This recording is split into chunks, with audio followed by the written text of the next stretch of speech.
দাদা সকালবেলা তো খবর দিয়েছিলে কি জন্য বলো? দিয়েছিলাম একটা অসহায় মানুষ আছে, উনি খুবই রোগগ্রস্ত এবং খুবই আর্থিক দিক থেকে খুব দুর্বল। আজকে দীর্ঘদিন উনি বিছনায় পড়ে আছেন। এখন আমি তো জানি যে তুমি এইসব রুগী নিয়ে কালচার করো, সহযোগিতা করো, পাশে দাঁড়াও, ওই জন্য তোমাকে খবর দিয়েছিলাম। তো যদি যোগাযোগ করে রোগীটাকে চিকিৎসা করা যায় তাহলে খুব উপকৃত হয়। লোকটা খুবই অসুস্থ। বাড়ি কোথায়? ওনার বাড়ি দমদম, মধুগড়ের বাড়ি। মধুগড়। ছেলে টেলে নাই? ছেলে মারা গেছে 7 মাস আগে। উনিও শয্যাশায়ী। একটা স্ত্রীও এখন ওই পরের বাড়ি চাষবাস করে, কোনো রকম মানে একবেলা খায় একবেলা খায় না, এরকম পরিস্থিতি। রোগটা কি ধরনের? আমি একটু ওনার সুগার ছিল, সুগারের পরে পায়ে ইনফেকশন হয়েছে, 2-3টা আঙুলও বোধহয় বাদ দিয়েছে। কলকাতায় আর্জি করে দেখায়। এখন যে দেখাবে যাওয়ার মতো সেই সামর্থ্য নাই, শরীরেরও সেই ক্ষমতা নাই। এই হচ্ছে পরিস্থিতি। তুমি যদি কোনোভাবে একটু জনের সাহায্য নিয়ে যদি এটা চিকিৎসা করতে তাহলে খুব উপকৃত হয় লোকটা। আমারই খুব পরিচিত লোক। হ্যাঁ, তাহলে বেশ, যদি সেরকম হয় তাহলে আমি কালকে ওনাকে দেখা করে এসে। হ্যাঁ তুমি যাও, দেখে জেনে নিই। ঠিক আছে, পরিস্থিতি দেখো, কথা বলো। কারণ স্ত্রীও আছে, স্ত্রীর সঙ্গে কথা বলো। তা কি বলবো, আমি তো এখানে ভিডিও আপনারা দেখেন যে আমি ভিডিও করি। কিছু কিছু ভিডিও আছে আমি করেছিলাম আগে, যে মানুষের পাশে দাঁড়ানোর জন্য। তা আমি কিছু কিছু জায়গায় কিছু কিছু করি, কিন্তু সেগুলো আমি ভিডিওর মাধ্যমে তুলে ধরি না। তা মনে খুব আঘাত লাগে যে কেউ যদি এসে কিছু বলে, যদি একটুখানি পাশে না দাঁড়াতে পারি, খুবই খারাপ লাগে। তাহলে আমি কালকে যাই, গিয়ে আমি দেখা করে ওনাদের সঙ্গে কি অবস্থা, ওনার যে প্রেসক্রিপশন আছে ওইগুলো আমি ফটো তুলে নিয়ে আসবো। অবশ্যই আমার বোলপুরে যে হসপিটালে আমি করাই, সেই রামকৃষ্ণ হসপিটাল, ওনাদের কাছে গিয়ে কথাবার্তা বলে যদি হয় দাদা, আমি যতটা পারি আমার দ্বারা সম্ভব। লোকটা খুবই অসহায়। আমার যদি সামর্থ্য থাকে আমি নিশ্চয়ই ওনাকে চিকিৎসা করে দিই। আমি কালকে সকালবেলা দমদমের উদ্দেশ্যে রওনা হব। তো চলুন, কালকে আপনাদের সঙ্গে রাস্তায় যেতে যেতে কিছু কিছু টাইমে আপনাদের সঙ্গে দেখা হবে। তো আমি তো কলকাতায় চলে এসেছি, দমদম বাস থেকে নামলাম।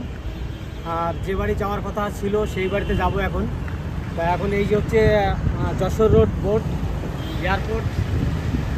এবার এখান থেকে আমি যাব দমদম এয়ারপোর্টে। 5 নম্বর গেট। 5 নম্বর গেটে যাওয়ার জন্য আমাকে 3 নম্বরে বাস থেকে নামিয়ে দিল। এবার এখান থেকে কি করে যাব দেখি, পুলিশদের কাছে শুনবো, তারপরে আমার যেখানে যাওয়ার কথা আছে সেখানে আমি পৌঁছাবো। তো আমি এখন নাগের বাজারে এসে চা খাচ্ছি।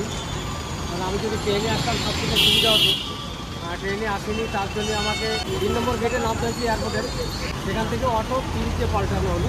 এবার এখান থেকে দমদম স্টেশন যাব, তারপরে মধুগড় বলে একটা গ্রাম, সেই গ্রামে যাব।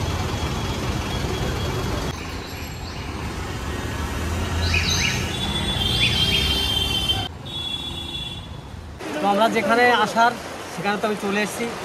ইলামবাজার থেকে প্রায় 190 কিলোমিটার অতিক্রম করে আমি সেই গন্তব্যস্থানে পৌঁছে গেছি।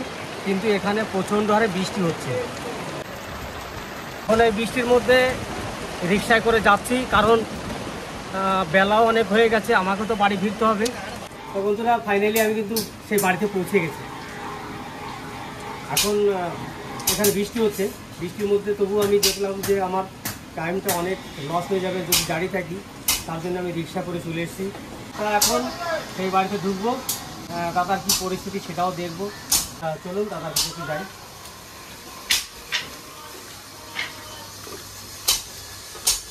দাদা কেমন আছেন?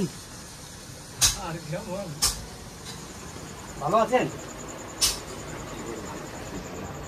এই সেই দাদা, আপনার কথা তো আমাদের ওখানে যে মৃত্যু ডাক্তার যে দাদা আছে, উনি আপনার কথা আমাকে গতকাল বলেছিলাম যে আমি 4 মাস ধরে মানে এরকম যে হসপিটাল করে যাচ্ছি সে হসপিটাল সেরকম কোনো চিকিৎসা করছে না, খালি যাচ্ছি আর এই যে দেখেছি তাই অবস্থা। আপনার কজন বাড়িতে? আমার বাড়িতে এখন রয়েছে আমি, আমার দুজন ছেলে। ছেলে ওই যে মারা গেছে এই 8-9 মাস। তাহলে আপনারা বুঝুন যে এই যে বয়স্ক লোক দাদা আমার বসে আছে, তার সামনে তার ছেলের ফটো এই যে রেখে দিয়েছে, হাতে মালা পরানো, তার মানে সে দুনিয়াতে নেই। এর থেকে দুঃখজনক আর কিছু হয় না।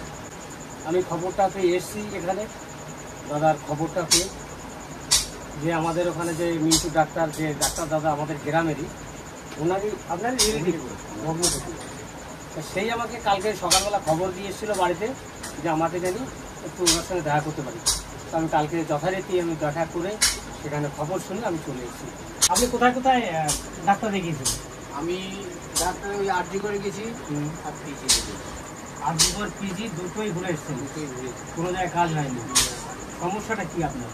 সমস্যা এই আঙ্গুলটা মানে এই সাইডটা পচে গেছে। আচ্ছা আচ্ছা, ঠিক আছে, তা ওরা দেখছে, দেখার পরে ওই কোনো রকম এরম করে ট্রিটমেন্ট করে ছেড়ে দিচ্ছে। ওরা বলছে যে আপনি কালকে আসুন, আবার কালকে গেলাম, পরশু আসুন, পরশু গেলাম। আচ্ছা, এখন আপনি কি করতে চাইছেন? আমি এইটাকে মানে আমি একটু ভালো হতে চাই, যদি কোনো ভালো হওয়ার জন্য যা জিনিস করতে হয় আমি সেটা আপনারা করবেন। আর এখন সংসার চলছে না? দিদি এসে আসুন, না না আসুন, বসুন বসুন, আপনি বসুন, এদিকে বসুন। তা দিদি সংসার কি করে চলছে তাহলে এখন?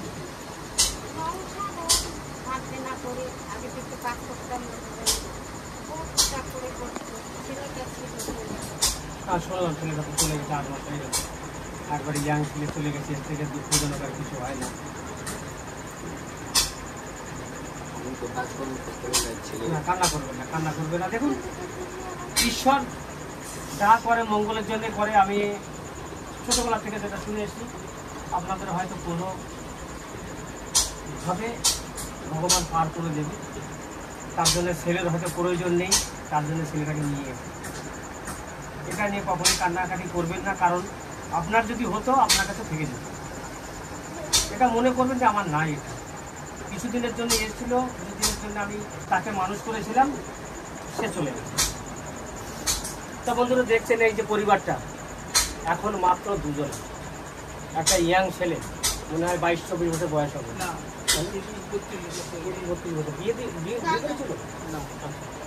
তো 30-32 বছর বয়স বলছে দাদা আমার, বিয়ে করেনি ছেলেটা।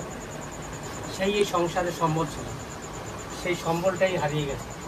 এখন এই দুটো লোক, এই দুটো প্রাণী ছাড়া এই বাড়িটা কেউ নেই।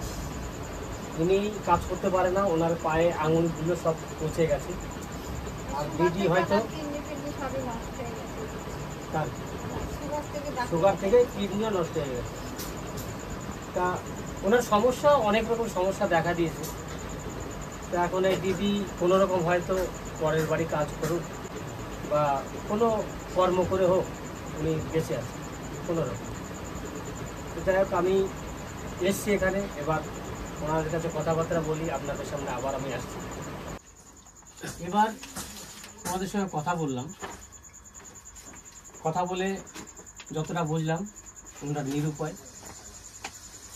ওনাকে এখন ভালো হওয়ার কথা, ভালো হতে হবে ওনাকে, যেহেতু ওনারও ইচ্ছা যে পাটা যদি ভালো হয়। তা উনিকে বললাম, দাদা যদি হসপিটাল নিয়ে যায় আপনাকে, যদি ডাক্তারে বলে পা কেটে ফেলতে, আপনি কি করতে পারবেন? হ্যাঁ, কিছু করেন না, আমার তো বাঁচতে হবে, আমার তো বাঁচতে হবে দাদা। আচ্ছা আচ্ছা, আর এই তালু টালু সব এখন পচা ধরে গেছে, পোকা ধরতে আসছে, ছোট ছোট পোকা ওই যে দেখুন করাচ্ছে, কিছুই হচ্ছে না। বন্ধুরা এসে খুবই খারাপ লাগলো। খারাপ লাগছে এই কারণে, জল জ্যান্ত দুটো মানুষ, তার একটা মাত্র পুত্র ছিল আর এক মেয়ে।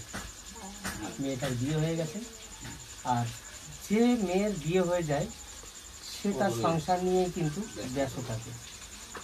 বাবা মাকে তারা দেয়, কেন দেবে না, দেয়। কারণ তারও সংসার আছে, তার স্বামী আছে, ছেলে মেয়ে আছে, সেখান থেকে যতটা পারে ততটা হয়তো বাবা মাকে দিতে পারে, তার উদ্যোগে কিন্তু দিতে পারবে না। আর ছেলে থাকলে কি হতো, ছেলে যেখান থেকে রোজগার করুক, টাকা সুদে করুক, চুরি করুক, ডাকাতি করুক, তবু বাপ মায়ের জন্য চিন্তা করতো, ভাবতো। তা আমি এখন এনাদের প্রেসক্রিপশনগুলো আমি কিন্তু ফটো করে নিয়ে যাব। নিয়ে আপনারা হয়তো জানেন যে এক দিদি টিউমার পেটে হয়েছিল, তার আমি অপারেশন করেছিলাম। অপারেশন করার জন্য অনেকে আমাকে কিন্তু সাহায্য করেছিল। একজনা ছিল বম্বে, এক ভাই, সে আমাকে প্রচুর সাহায্য করেছিল। তা আমিও সেই ইসে এসেছি, দাদাকে যদি হসপিটালে ভর্তি করে ওনার কিছুটা যদি ভালো করে দিতে পারি, এটা আমি নিজেকে নিজে গর্ব মনে করব। কিন্তু আমি যে এতটা রাস্তায় এসেছি, 190 কিলোমিটার রাস্তা এখানে, আমাদের ইলামবাজার থেকে, সেখানে এসে আমার কষ্টটা কিন্তু চলে গেছে। সত্যি এই ফ্যামিলি দেখে আমার ভিতরে যে কষ্টটা ছিল, কষ্টটা কিন্তু নেই এখন। আর এনাকে যত তাড়াতাড়ি পারি আমি চেষ্টা করবো ভালো করে দেওয়ার। যদি এনাকে আমি হসপিটালে নিয়ে ভর্তি করে যদি চিকিৎসা করাতে পারি, তো দেখুন আমি তো গরিব, আমিও যে খুব পয়সাওয়ালা তা নয়। তা যদি কোনো অসুবিধা আমার হয়, আপনাদের কাছে একটাই বিনীত আবেদন আমার, যে আপনারা যদি কেউ কিছু সাহায্য করতে পারেন আমাকে এই দাদার জন্য, আপনারা করবেন। নমস্কার। আচ্ছা দিদি, আপনাদের প্রেসক্রিপশন দাও। আর এই প্রেসক্রিপশনগুলো আমি ফটো করে নিতে এই কারণে, আমি আমার ওই রামকৃষ্ণ যে হসপিটালটা আছে ওতে দেখাবো। দেখানোর পরে তারা কি ডিসিশন নেয়, তারপরে আমি এনাদেরকে এখান থেকে নিয়ে যাবো। এত পেপারস দেখুন, রিপোর্ট কত রকম রিপোর্ট দিয়েছে ডাক্তারের, মানে উনি সর্বস্ব হারিয়ে ফেলেছে এই রিপোর্টের পিছনেই মনে হচ্ছে। মেন কিছুদিন আগে যেটা দেখিয়েছেন না, কিছুদিন আগে আরজি করে দেখান, আরজি করে পেপারসগুলো দেখি।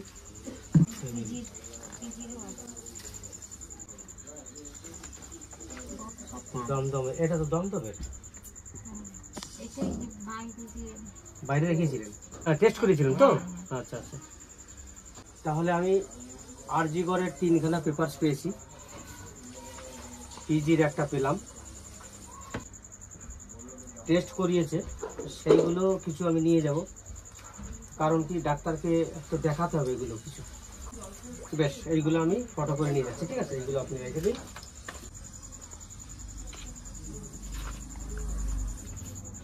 তাহলে আমার এতগুলো প্রেসক্রিপশনের ফটো আমি তুলে নিয়ে গেলাম। এখন তারপরে ওখানে গিয়ে আলোচনা করি। তো দাদাদের সঙ্গে অনেক সময় কথা বললাম, সব কিছু বুঝতে পারলাম, জানতে পারলাম। তা ওনাদেরও কিন্তু আর্থিক দিক দিয়ে খুব টানাটানির মধ্যে চলছে। তা আমি এখন বাড়ি চলে যাব। দাদা তাহলে কিন্তু এখন আমার বেরোবো, কারণ অনেক দূর থেকে এসি, আবার তোমাকে বাড়ি সেই সন্ধ্যার মধ্যে ঘুরতে হবে। ঠিক আছে, তাহলে আপনারা আমাদের একটুখানি নমস্কার।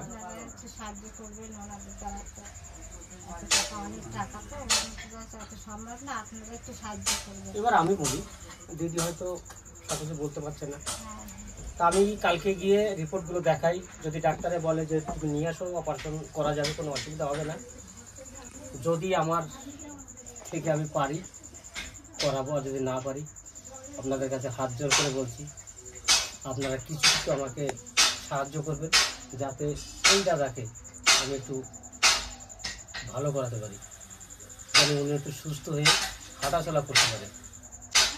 এখনই তো বুঝতে পারছেন, ইয়াং ছেলে মারা গেছে, বাড়িতে মাত্র 2টো লোক, ওনাদের এই ঘরে থাকতেও খুব কষ্ট হচ্ছে, যেহেতু বড় ছেলে নেই, ছেলেটা চলে গেছে, তার জন্যে আমরা কান্নাকাটি করছিল, কিন্তু আমি আপনাদের সঙ্গে তুলে ধরিনি অতটা। আচ্ছা, তোমাদের এখন সংসার কী করে চলছে? চাল ডাল কিছু আছে তো?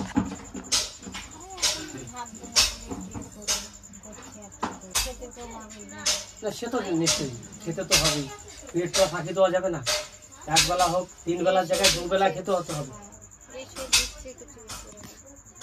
তাহলে ওনার যখন আর্থিক দিক দিয়ে খুবই অনটন চলছে, যাওয়ার সময় আমি দোকান থেকে কিছু জিনিস কিনে দিয়ে যাবো ওনাদেরকে, যাতে কিছুদিন ওনারা খাওয়া দাওয়া করতে পারে। তার মধ্যে আমি আবার দেখি ডাক্তারের সঙ্গে কথা বলে পরামর্শ করে, যদি সেরকম হয় আমি ওনাদেরকে এখান থেকে নিয়ে যাব, নিয়ে গিয়ে ওখানে আমি চিকিৎসা করাবো। তা বৌদি আমার সঙ্গে চলে দোকানে, ওই মুদিখানার দোকানে তোমাকে ওই রিক্সায় পাঠিয়ে দিচ্ছি ওখান থেকে। এইখানেই আছে, কিছু চাল ডাল কিছু কিনে দিবেন। এখানেই আছে। এখানে পাশে আছে। আচ্ছা, তা ভিডিওটা আপনারা দেখে সবাই একটু আমাকে আশীর্বাদ করবেন, যেন আমি যে রাস্তায় নেমেছি, এই দাদার কাছে এসেছি, এটা যেন আমি সম্পূর্ণভাবে করতে পারি। এটাই আমার রিকোয়েস্ট রইল আপনাদের কাছে। আর ভিডিওটা কিন্তু সবাই বেশি বেশি করে দেখবেন, লাইক শেয়ার করবেন। চলেন একটু আপনাকে দিয়ে যাই। দোকানে আমি চলে এসেছি। দাদা কিছু জিনিস আমাকে দেবেন। 10 কিলো চাল দিন, 5 কিলো আটা দিন, সরষের তেল 1 লিটার দিন, মুসুরির ডাল 500 গ্রাম দিয়ে দিন, আর সার শ্যাম্পু এগুলো আছে কিছু কিছু করে দিয়ে দিন। আপনার কী কী দিলেন? চাল 5 কিলো আটা তেল দিয়েছেন। দেখি মামনি এক কাজ করুন, হলুদ জিরা কিছু দিয়ে পর, তাহলে হলুদ জিরা একটু দিয়ে দিন।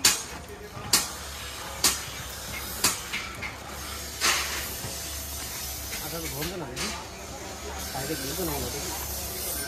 এইবার এইটাকে আপনাকে আলাদা নিতে হবে, ঠিক আছে?